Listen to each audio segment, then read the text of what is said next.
Du coup, c'est le second webinaire suite du coup à un premier qui avait été organisé également par Mérédith Santé en collaboration avec la clinique Beldon et donc le docteur Escalon qui intervient en tant que chirurgien gynécologue au nouveau centre de l'endométriose du coup de la clinique Beldon.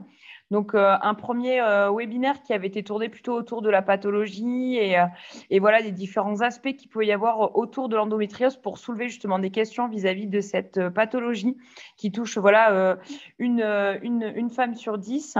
Ce soir, vraiment un webinaire qui va tourner plutôt autour donc, de l'endométriose sur sa prise en charge multidisciplinaire, excusez-moi, pourquoi et comment? Alors, ce webinaire, il est organisé notamment dans le cadre de l'ouverture du coup du centre de l'endométriose à Grenoble, qui a ouvert ses portes il y a quelques mois maintenant, même pas en fait à peu près les 2 mois d'ouverture. L'idée aujourd'hui, c'est de partager justement la prise en charge, d'expliquer un peu cette prise en charge un peu holistique. Et donc, voilà, sur ce centre donc, qui appartient donc, à la clinique Beldon au centre de l'endométriose. Donc, juste, j'ajouterai en plus de ces propos introductifs, avant de donner la parole du coup au docteur Escalon, vous avez une rubrique en bas de votre écran qui s'appelle Q&R sur lequel vous pouvez intervenir pour poser des questions. Et donc, je serai en charge à la fin de ce webinaire de faire le porte-parole de ces questions et d'en faire du coup toute la modération. Du coup, voilà, donc on échangera à la fin, c'est bien l'idée. Donc, n'hésitez pas à y partager vos commentaires et vos questions. À la fin de ce webinaire, un petit sondage vous sera adressé par email afin de noter tout l'aspect plutôt technique. Et ensuite, je rappelle que le docteur Escalon est bien sur Mérédith Santé. Donc, si jamais vous avez des questions qui peuvent vous venir a posteriori, il ne faut pas du tout hésiter justement à l'ajouter à votre réseau et à échanger autour du groupe de discussion qui existe autour de cette pathologie. Voilà, je ne serai pas plus longue. Voilà, je souhaite encore la bienvenue à tous ceux qui viennent nous rejoindre et je donne la parole du coup au docteur Escalon pour cette présentation. À tout à l'heure. Bon webinaire. Merci Camille, comme on dit. Bonsoir à tous. Donc effectivement, on revient un mois après le premier webinaire qui était fait pour justement revoir un petit peu comment un soignant de premier recours en gynécologie, qu'il soit gynécologue, qu'il soit médecin généraliste ou qu'il soit sage-femme, pouvait aborder et devait aborder la prise en charge de l'endométriose. Là, on va essayer de voir justement finalement quel est l'intérêt d'un centre de prise en charge de l'endométriose comme celui qu'on a imaginé sur la clinique Beldon et finalement et aussi être très concret, comment est-ce que ça se passe pour vos patients, pour vous adresser les patients. Donc, la première remarque et les trois premières diapositives que je vais vous proposer, c'est un état des lieux de la prise en charge et tout d'abord du point de vue de la patiente. Comme c'est sur cette photo, c'est quand même un peu le brouillard. On pourra me reprocher de grossir les traits, c'est un petit peu volontaire, mais finalement, si on regarde la littérature, c'est quand même un petit peu ça. La patiente, elle est, comme je disais, dans le brouillard. Quel interlocuteur de premier recours en gynécologie pour sa pathologie? D'abord, est-ce que cette pathologie est identifiée? Est-ce que tous les radiologues, tous les intervenants en radiologie se valent? Est-ce qu'il y a un interlocuteur à chercher? En termes de spécialistes, est-ce qu'il y a des gens qui sont spécialistes de l'endométriose près de chez elles? Et puis, il y a une problématique sur laquelle se pose, c'est comment obtenir des informations fiables sur la pathologie et vers quoi on se tourne. Et ben, on se tourne vers Internet, manifestement. Et puis, sinon, c'est aussi le bouche à oreille. Mais le bouche à oreille, c'est quelque chose de très inégalitaire parce que ça dépend de votre entourage. Et si vous avez personne qui a entendu parler de cette pathologie, qui a entendu parler de gens qui la prennent en charge, finalement, vous pouvez rester sur le carreau. Et concrètement, c'est ce qui se passe pour beaucoup de monde. Si maintenant on s'intéresse à ce qui se passe pour justement le soignant de premier recours en gynécologie, la première, c'est pareil, on n'est pas dans le brouillard, mais on est quand même un peu dans le flou parce que finalement, il y a quand même un problème de formation. Tout le monde n'a pas pu avoir une formation initiale en endométriose. Je vous rappelle quand même qu'on est en 2022 et ce n'est toujours pas une question d'internat, hein, c'est une question d'orientation diagnostique, mais ce n'est pas une question en tant que telle. Donc, clairement, même pour ça se pose en termes de formation initiale.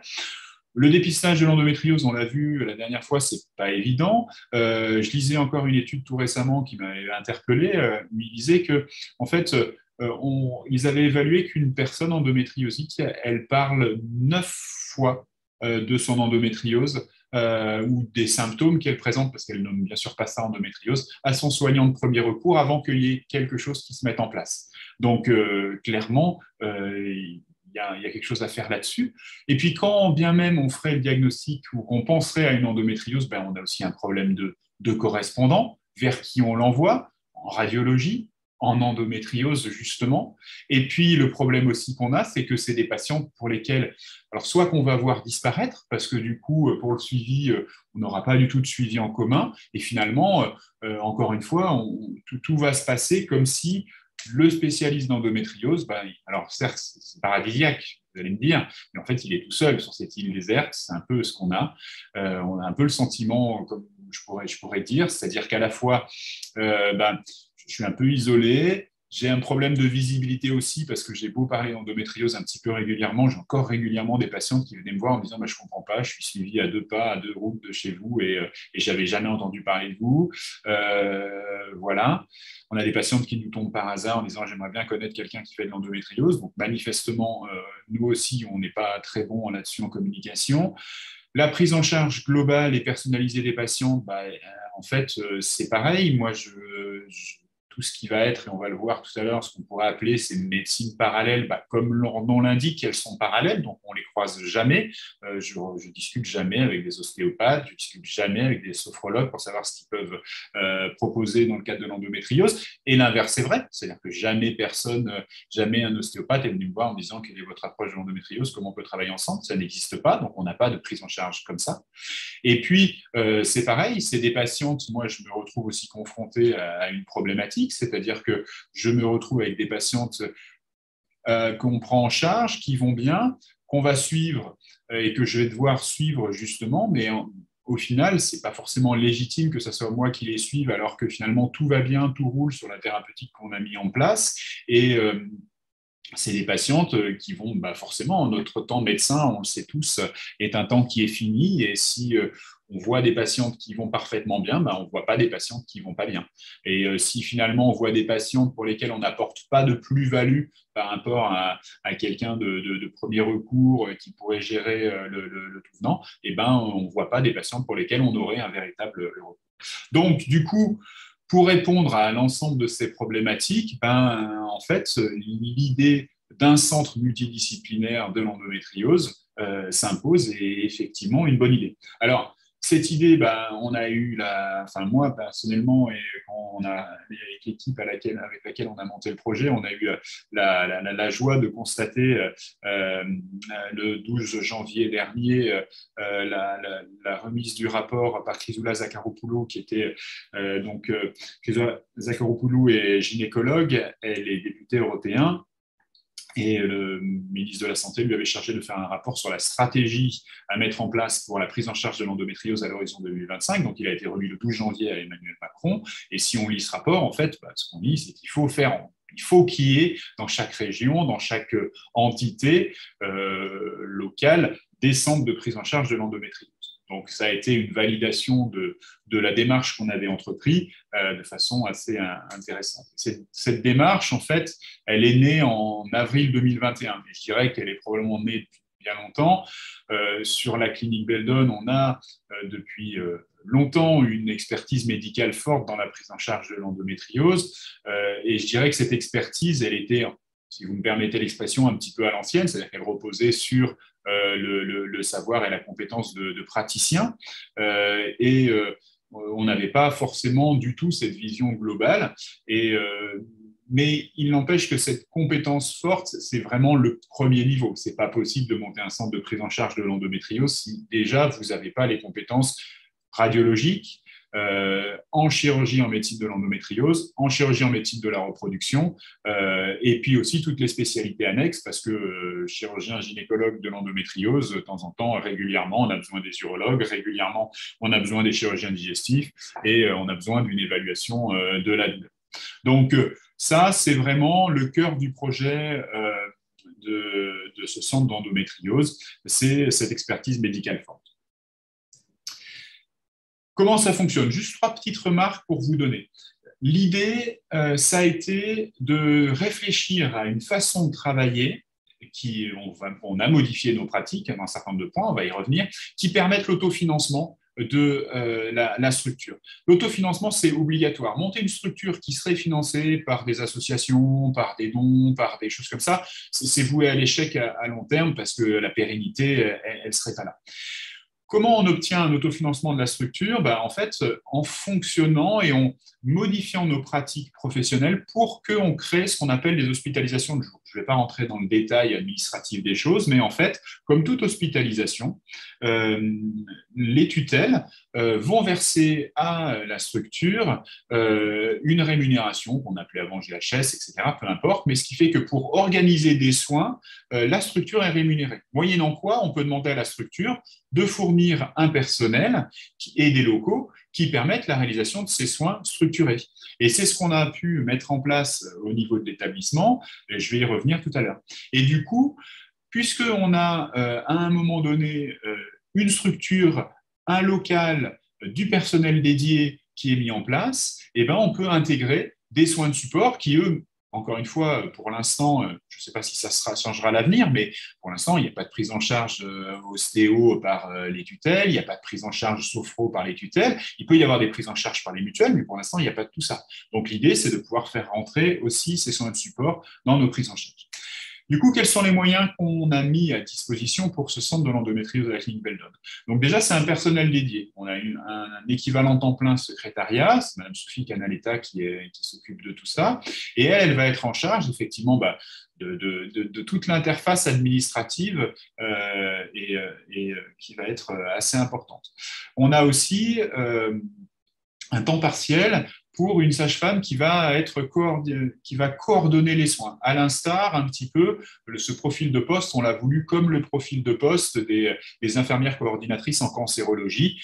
C'est vraiment le nœud du maillon, l'interface entre tous les correspondants, tous les les intervenants, qu'ils soient soins de support, et puis aussi, bien évidemment, le premier niveau de contact vis-à-vis des sages-femmes. Et elle a spécifiquement en place, on verra tout à l'heure, justement ce rôle d'établissement, et encore une fois, c'est un vocabulaire qui est emprunté à la cancérologie, de parcours personnalisé de soins. On a des locaux dédiés pour ça, qui sont situés au 5e étage de la clinique Beldon. Je vous l'ai dit tout à l'heure, on va y revenir, on a pensé à une organisation de soins spécifique qui permette tout ça. On a mis en place un numéro de téléphone grand public unique, c'est le 04 38 38 02 25. Donc, ce numéro de téléphone, quand il est composé par une patiente, par un correspondant, sage-femme, généraliste, etc., vous tombez sur Sophie Canaletta, notre secrétaire, et vous allez du coup pouvoir prendre un rendez-vous pour un diagnostic en cas de suspicion d'endométriose, pour une prise en charge si on a une endométriose connue, etc., etc. On va y revenir. Et puis, on a pensé aussi à une deuxième chose, à une hotline médicale. Cette hotline médicale qui serait au lit, entre guillemets, au lit du patient, c'est-à-dire vous êtes correspondant, vous êtes face à une problématique aiguë devant une patiente qui a une endométriose, vous dites, mince, je ne sais pas trop quel truc faire, là, je ne veux pas faire de bêtises, certes, je peux avoir un rendez-vous d'ici 15 jours, 3 semaines, mais là, tout de suite, il faudrait que j'ai une réponse. Là, en l'occurrence, il y a un numéro de téléphone, c'est 04 38 38 02 38. En fait, vous tombez sur moi directement, et l'idée, c'est qu'on vous réponde et qu'on puisse voir comment on peut organiser les choses, soit en disant, oui, effectivement, je fais un peu de place dans ma consultation et cette patiente, je la vois plus rapidement encore, ou alors je vous donne éventuellement des idées pour la prendre en charge. Alors, du coup, on va revoir un petit peu quelles sont les façons de rentrer dans le centre. Première façon, je pense, et si j'ai de l'endométriose? Alors, ça peut être la patiente qui dit ça, ou ça peut être vous qui dites, tiens, la patiente devant moi, en fait, ce n'est pas l'endométriose qu'elle a. Et bien là, pas besoin, l'idée c'est ne vous posez pas la question, et si je faisais un examen complémentaire, etc. Si vraiment dans cette situation-là, vous pouvez appeler, ou la patiente appelle directement au 04 38 38 02 25. Qu'est-ce qui va se passer? La patiente on va lui prendre un rendez-vous, on essaye le plus vite possible. Alors, si c'est vous qui appelez, ça sera plus rapide que si c'est la patiente qui appelle. On essaye de faire un petit peu de serrer un petit peu les choses. Elle va avoir un premier rendez-vous d'évaluation, soit avec le docteur Marc Schneider, donc, qui est l'autre médecin qui monte le centre avec moi en termes de gynécologie. Il a en plus une casquette que je n'ai pas de de médecine de la reproduction, parce qu'il est le responsable du centre de médecine de la reproduction de la clinique Beldon, ou alors avec moi-même. On va recevoir la patiente en consultation dans nos cabinets et on va évaluer effectivement l'intérêt de poursuivre plus loin les investigations diagnostiques. Donc, encore une fois, c'est très direct. On a des arguments cliniques et on a vu justement la dernière fois en consultation, et c'est aussi pour ça qu'on vous a envoyé cette petite fiche réflexe pour vous dire tac, tac, tac, j'ai tel item qui me fait penser à de l'endométriose. Bah, hop, plutôt que moi, je prescrive IRM dans un coin, vous nous l'envoyez et on évalue les choses. Et donc, du coup, l'idée, c'est que cette patiente, on puisse lui proposer une HDJ diagnostique. Cette HDJ diagnostique, donc, elle se passe sur quelques heures. Là, actuellement, c'est entre 2h30 et 3 heures de temps pour la patiente sur place. Ça a l'air de rien, le fait que ce soit une hospitalisation, mais en fait, ça simplifie beaucoup de choses pour les patientes. D'abord, c'est une seule déplacement, ça c'est clair. Le deuxième chose, c'est que c'est une hospitalisation. Hospitalisation égale arrêt de travail. On ne peut pas être hospitalisé au travail. Donc, il n'y a pas de problématique de... Alors, certes, vous allez me dire, les délais de carence, il y a plein de choses. OK, bien sûr. Mais il n'y a pas de problématique, entre guillemets, de négociation en disant, bah, là, je sors plus tôt, je rattraperai mon heure. Vous êtes en arrêt de travail ce jour-là, quoi. Point.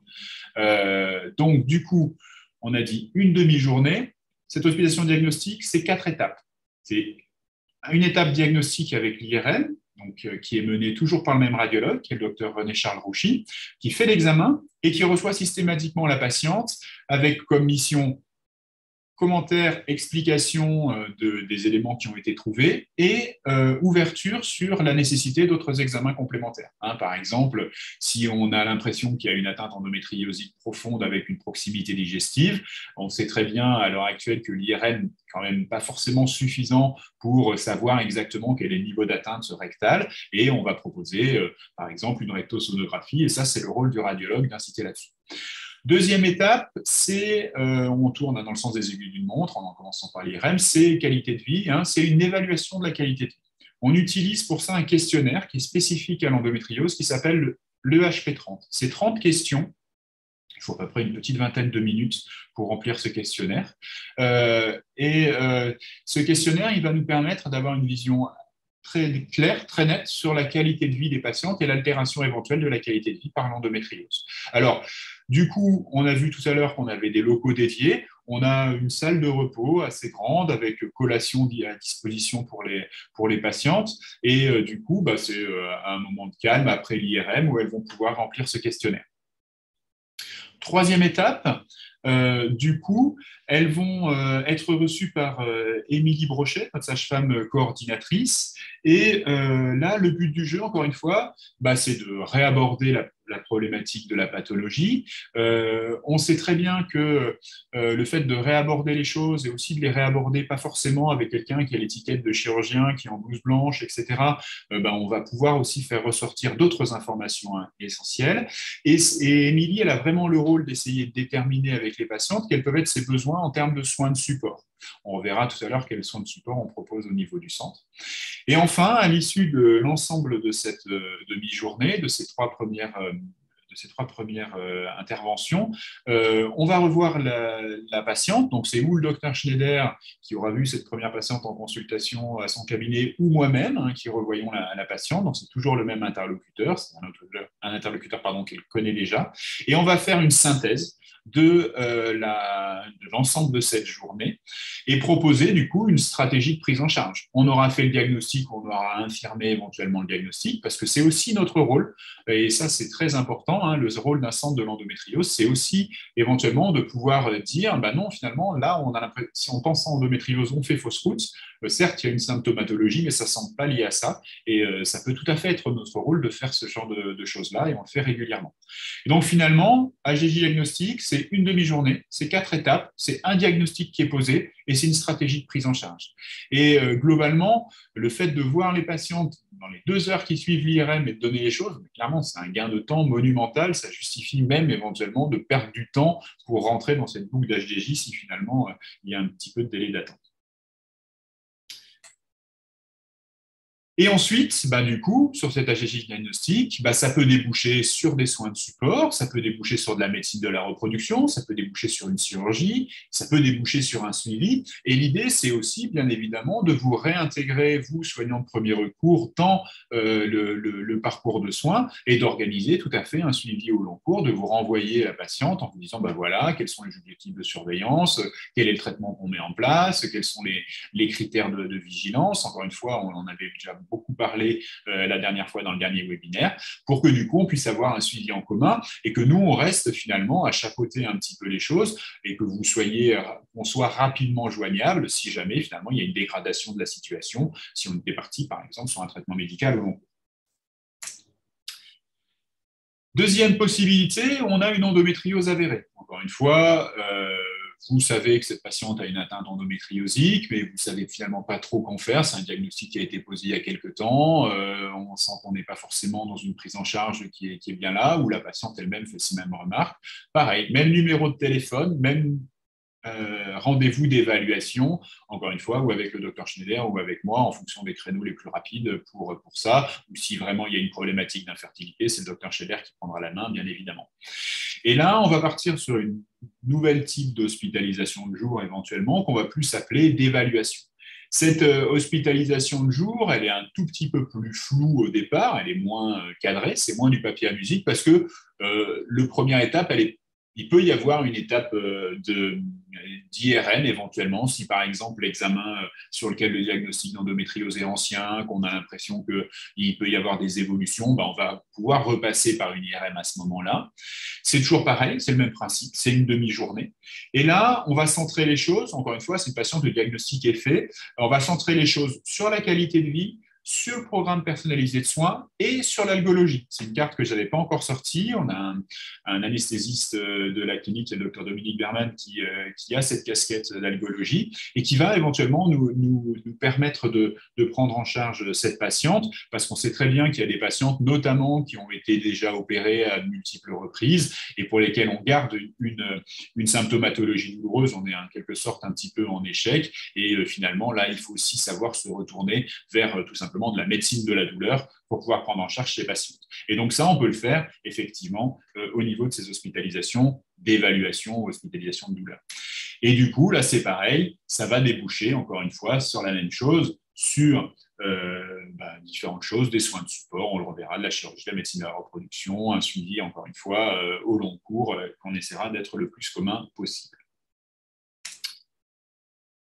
Et puis, on a pensé aussi à une troisième type de prise en charge de ces patientes sur des hospitalisations de jour pour les chirurgies d'endométriose. La chirurgie d'endométriose, c'est souvent une chirurgie complexe. C'est souvent une chirurgie qui nécessite plusieurs opérateurs. On va pouvoir parler de stomie à un certain moment, on va pouvoir parler de différentes choses, etc. Toutes les patientes qu'on doit opérer doivent bénéficier d'une consultation anesthésique. Donc, finalement, déjà, il y a des choses à faire, de toute façon, spontanément, avant une hospitalisation pour une chirurgie. L'idée, là, c'était de faire plus, en fait. On ne modifie pas nos pratiques. Moi, je vois vraiment les patientes pour poser l'indication opératoire. On pose l'indication opératoire et on pourrait s'arrêter là. Toute l'information que j'ai à donner, elle a été donnée. Mais par contre, on fait cette hospitalisation diagnostique. On a la consultation d'anesthésiste qui est obligatoire. On fait une consultation d'algologie. Encore une fois, le docteur Dominique Berman revoit les patientes, refait le point un petit peu, corrige nos ordonnances d'antalgique post-opératoire, parce que, honnêtement, mes ordonnances d'antalgique post-opératoire, elles sont à peu près copier-coller pour tout le monde, en fonction des interventions et pas forcément en fonction des patientes. Et donc là, on a vraiment une personnalisation de la prise en charge en fonction de ce qu'on se prie. Encore une fois, c'est souvent des patientes qui ont un passé algique assez ancien, donc qui ont déjà essayé plusieurs thérapeutiques, et certaines marchent, certaines ne marchent pas. Donc il y a tout on fait exactement une intervention là-dessus pour caler tout ça. Elle revoit Émilie, qui est souvent une interlocutrice qu'elles ont rencontrée déjà dans le parcours, donc ça permet aussi de refaire le point sur les différents soins de support qu'elle aurait pu avoir entre-temps, savoir où on en est de la pathologie, et surtout quelque chose qui est très intéressant, elle nous revoit. Elle nous revoit alors même, encore une fois, et j'insiste là-dessus, que normalement, on aurait dit l'ensemble de l'information qu'on aurait besoin de dire. Et on fait l'effort, si par exemple on est deux chirurgiens, si j'opère avec un chirurgien digestif, eh ben, on est ensemble avec elle et on rediscute de la chirurgie à trois. Très souvent, moi j'avais, parce qu'on opère encore une fois régulièrement avec les chirurgiens digestifs, j'avais la personne qui me disait, bah, vu que j'ai vu le docteur Dupuis l'autre jour, j'ai oublié de lui poser la question là-dessus, la stomie, machin, comment on fait exactement, et elle me pose la question à moi. Ben, je répondais bien évidemment, parce que je sais quand même à peu près répondre à ce genre de problématiques, mais finalement, là, on se met ensemble, et ça c'est complètement nouveau. Et pour vous dire, c'est franchement très agréable pour les patientes et c'est aussi très agréable pour nous, puisqu'en fait, on a le temps de parler de plein de choses. De temps en temps, on part sur des sujets. Ça m'est arrivé lors de ces consultations-là, tout simplement d'expliquer à la patiente, mais concrètement, comment ça se passe l'arrivée au bloc opératoire. Nous, ça nous paraît complètement naturel. On y est plusieurs fois par semaine. Mais une patiente qui vient se faire opérer, c'est la première fois. Qu'est-ce qui va se passer quand elle descend au bloc opératoire? Est-ce qu'on endort tout de suite? Comment ça se passe? Est-ce qu'elle nous voit, etc.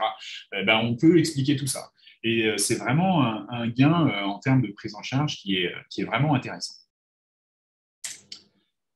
Donc, ça, ces hospitalisations de jour, encore une fois, c'est la modification de nos pratiques habituelles, puisque concrètement, ça nous oblige à quitter mon bureau de consultation ici pour aller consulter à la clinique, pour aller voir les patientes là-bas. Le radiologue, on a tout organisé, tout timé, combien de temps on met pour faire une IRM, pour évaluer tout ça, etc., pour que tout puisse être fluide et puisse rouler. Moyennant quoi, cette organisation, comme c'est des hospitalisations, on permet justement l'ensemble de la prise en charge. Et les soins de support ne peuvent pas rentrer dans le cadre d'hospitalisation de jour, on l'a dit tout à l'heure, mais par contre, l'idée, ça a été de rechercher tout un tas de partenaires le plus large possible autour de nous, et on a encore une fois fait marcher là pour le coup de bouche à oreille les différentes choses, et du coup on peut proposer l'ensemble des spécialités, on va redétailler ensemble. L'idée, c'est vraiment cette notion de centre, c'est-à-dire que le premier contact entre la patiente et le soin de support se fera au centre de l'endométriose, c'est-à-dire que pareil, le soin de support va faire l'effort. Les ostéopathes nous ont donné des créneaux où ils viennent consulter spécifiquement sur le centre pour que vraiment la patiente, elle se dise, mais en fait, je suis suivie au centre de l'endométriose, je vais là-bas et j'ai tout sur place. Par contre, si finalement, on décide d'une prise en charge qui est plus longue en ostéo avec plusieurs consultations à faire, le but du jeu, ce n'est pas d'emboliser le centre là-dessus. Et bien évidemment, on peut aussi comprendre que le praticien sera beaucoup plus à l'aise dans son cabinet pour mener certaines pratiques. Donc, les autres pratiques se feront au cabinet du praticien. Mais encore une fois, et ce qui était vraiment très important, c'est que la patiente, elle arrive au centre de l'endométriose et c'est les gens qui viennent à elle. Que ce soit le chirurgien pour lui refaire sa consultation, que ce soit le médecin de la douleur, le médecin anesthésiste, que ce soit l'IRM, tout est fait comme ça. Et donc, du coup, on a décidé, on va redétailler un petit peu les choses. Donc, on a une prise en charge sexologique qui est faite. Il y a plusieurs sexologues, elles sont 3 à s'être proposées là-dessus. L'idée sur la sexologie, c'est un peu complexe. Si on s'intéresse à la sexologie de l'endométriose, il y a beaucoup de choses à dire, parce que bien évidemment, l'un des symptômes, on l'a vu, c'est des douleurs pendant les rapports, et ça induit beaucoup de choses au niveau du couple, et il y a souvent effectivement beaucoup de choses à faire. Mais de prime abord, c'est toujours compliqué de proposer et de dire à une patiente, il faudrait que vous alliez voir un sexologue. C'est des patientes jeunes, elles ne savent pas trop ce que c'est un sexologue, à quoi ça sert, etc. D'abord, souvent même, elles ne se sentent pas forcément trop, déjà, qu'est-ce qu'on appelle une bonne santé sexuelle. Donc, avec les sexologues, on s'est dit, en fait, le plus intéressant, plutôt que mener des patients individuelles avec les patientes sur la sexologie, on va proposer un café sexo. Dire, voilà, on fait un truc en commun et juste les sexologues, elles vont juste exposer qu'est-ce que c'est finalement une bonne santé sexuelle et en quoi l'endométriose peut altérer une bonne santé sexuelle. Et là, c'est pareil, c'est une porte ouverte. Si la patiente se dit, tiens, finalement, je crois que ça serait bien qu'on voit un sexo avec mon compagnon, et à ce moment-là, elle a le contact qui est fait et le premier pas est fait, elle va pouvoir faire la sexologie et elle va pouvoir l'améliorer de ce point de vue-là. Juste une remarque aussi, ça a été aussi une volonté qui est apparue en montant ce centre, qui est de se dire, et je l'ai déjà dit tout à l'heure, le temps médecin, le temps praticien, il est compté. On peut faire ce qu'on veut, mais à un moment donné, on ne pourra pas travailler 24 heures sur 24, 7 heures sur 7. Et l'idée qu'on a eue aussi dans ce centre, c'est de se dire, si on faisait un petit peu de la médecine ou du soin autrement. Et on a essayé au maximum de privilégier une première approche qui pouvait être une approche en commun. Je vais parler tout de suite de la nutrition. On a une médecin nutritionniste qui vient pour faire là-dessus. Elle me dit concrètement, moi, ma première consultation de nutrition, c'est 1 heure. Si je peux consacrer 3 heures par semaine au centre de l'endométriose, que je me libère de mon cabinet, et ben en fait, finalement, je vais voir 3 patientes. Et c'est ridiculement faible. Et ça va être difficile aussi de savoir vraiment, encore une fois, quelle patiente on va pouvoir voir et à quelle patiente on va vraiment être pertinente. Donc l'idée, pareil, la nutrition, l'idée, c'est de faire des ateliers. On fait un atelier avec plusieurs patientes. Elle reçoit entre 5 et 10 patientes, je crois. Et l'idée, c'est d'aborder la nutrition et quelles peuvent être les problématiques de nutrition avec l'endométriose. Toutes les patientes qui ont de l'endométriose n'ont pas des problèmes de nutrition. Mais en même temps, le fait d'aller sur quelque chose qui est un petit peu général, eh ben, ça permet aussi de dire, bah, tiens, en fait, moi, j'ai peut-être bien un problème de nutrition et je vais poursuivre avec ce patient-là. On a fait exactement la même chose sur la sophrologie. On a aussi des choses comme ça sur de la kiné et kiné-ostéo, où l'idée, c'est de se dire, bah, tiens, quelles peuvent être, par exemple, les postures qui peuvent me permettre, comment est-ce que je peux positionner mon corps, qu'est-ce que je peux faire avec mon corps quand j'ai des douleurs qui apparaissent, comment est-ce que je peux m'auto-soulager. Et ça, c'est des entretiens et des choses qu'on va avoir. Et puis en même temps, à côté de ça, on a aussi des prises en charge vraiment de consultations d'ostéo qui peuvent être faites ici, parce que finalement, ce n'est pas forcément toujours évident de trouver un ostéo qui s'y connaisse en endométriose et qui peut améliorer les choses. La psycho, c'est pareil. La psycho, on a décidé de faire plutôt quelque chose de commun pour aborder des thèmes assez importants, psychologie et douleur, pour essayer d'apporter des connaissances aux patientes sur quels sont les fonctionnements de la douleur chronique et en quoi une prise en charge psychologique peut être importante, en donnant éventuellement des outils pour que la patiente puisse répondre aussi à un certain nombre de choses par elle-même. Qu'est-ce que j'ai pas parlé? J'ai pas parlé d'addictologie. On a sur l'établissement une sage-femme tabacologue addictologue qui bien sûr propose des prises en charge. On va aussi mettre en place des problématiques et on va aussi proposer des ateliers de santé environnementale et endométriose. On sait très bien, on l'a vu tout à l'heure, qu'il y avait une part, enfin pas tout à l'heure, mais l'autre jour sur le premier webinaire, qu'il y avait une part non négligeable d'environnement dans l'apparition des symptômes et le développement de la maladie endométriosique. Donc refaire le point un petit peu sur la santé environnementale, les perturbateurs endocriniens, etc. C'est toujours important. On est sur une pathologie chronique. On voit des patients qui peuvent être en début de pathologie. Le fait de modifier un certain nombre de comportements peut probablement améliorer un petit peu l'ensemble des choses. Donc, voilà un petit peu le panel que l'on va proposer aux patients. Voilà, on va finir par cette dernière diapositive qui se veut un petit peu un résumé de l'interface qu'on souhaite mettre en place et comment se positionne ce centre de l'endométriose avec la population générale et avec vous, praticiens de premier recours en gynécologie. Donc, on va partir de la population générale et finalement, la population générale interfère très facilement avec son interlocuteur de premier recours en gynécologie. Et le rôle de certains interlocuteurs, ça va être effectivement de dépister l'endométriose. On a vu l'interrogatoire, l'examen clinique, éventuellement l'échographie pelvienne, c'est ce qui est recommandé en France. Et puis peut-être à l'avenir des algorithmes, peut-être à l'avenir des tests diagnostiques salivaires ou autres d'ailleurs, on ne sait rien.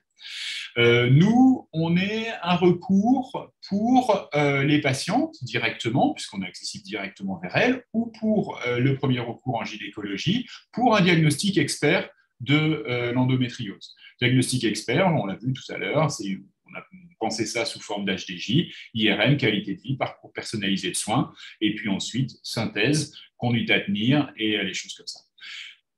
On interfère aussi avec vous pour le suivi conjoint de ces patientes endométriosiques, et ça c'est quelque chose pour lequel je tiens énormément, parce que il ne faut pas qu'on soit un îlot isolé, et au final, si on est un îlot isolé, ça veut dire qu'on est aussi relativement, et on redevient relativement inaccessible, parce que bouchonné, et en fait on se rend compte qu'à ce moment-là, c'est des patientes qui débarroulent chez vous, alors que vous ne les avez pas vues depuis 2 ans, vous ne savez pas ce qui s'est passé, ou vaguement, parce que vous avez vaguement reçu des courriers, mais on sait très bien que si on reçoit des courriers sans revoir les patients, c'est moins facile d'échanger, c'est moins facile d'avoir les informations, etc.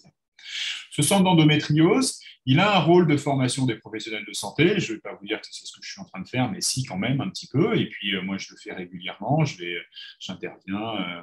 Je suis intervenu auprès, par exemple, du conseil départemental des sages-femmes de Savoie il y a 1 ou 2 ans. Je fais régulièrement des DPC sur l'endométriose. Donc, on a un rôle, effectivement, de formation des professionnels de santé.